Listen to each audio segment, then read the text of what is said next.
I understand we had some feedback from last week or Tuesday's question and some of the things that we talked about. And what happened is we started with recommending that if you can't afford a child, that you consider adoption. And what I really wanted to point out there is that adoption nowadays is so different than it used to be.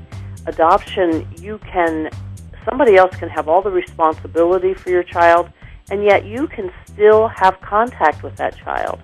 And so you can make a plan for your life where you can finish your education or do what you need to get yourself financially prepared to raise a child, while someone else has the responsibility for this child. And adoption is still having a relationship with your child. It's not changing so that the child never sees you or never knows who you are. Wow. I wanted people to have that understanding. I didn't know that either. I mean, is that change with different people? I mean, I guess so, right? It does. You and if you're going through an adoption agency, and we usually recommend Gladney, and if you're going through Gladney and they're handling this adoption, then they talk to families that are willing to have this same type of situation. And so that they make sure they're matching you with somebody that you would be happy with. And you also get to select from a variety of couples.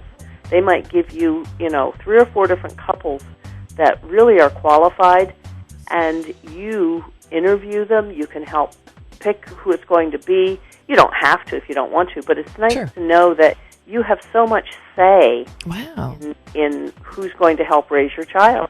Is it quite a big waiting list, do you know? I beg your pardon? Do you have the information about is there a big waiting list of people waiting to adopt? Do you know? There are 40 couples waiting for every child that's placed for adoption. And when we say 40 couples, we tell you that those couples have already been, they've had their backgrounds checked. Screened and everything, yeah. All the legal things to make sure that they're a safe family for your child. Wow.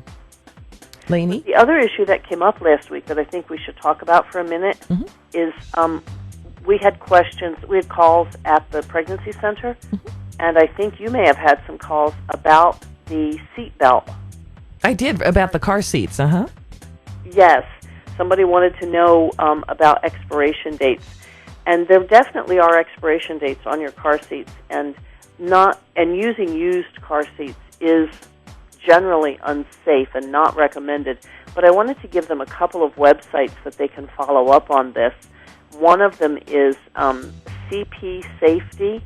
That's the letters child and P like protective safety.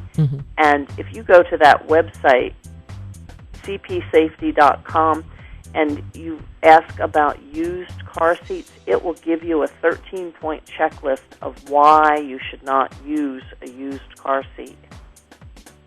CP. And this is also one from healthychildren.org that tells you about car seats. Okay, so it's CP, say it again, CP what?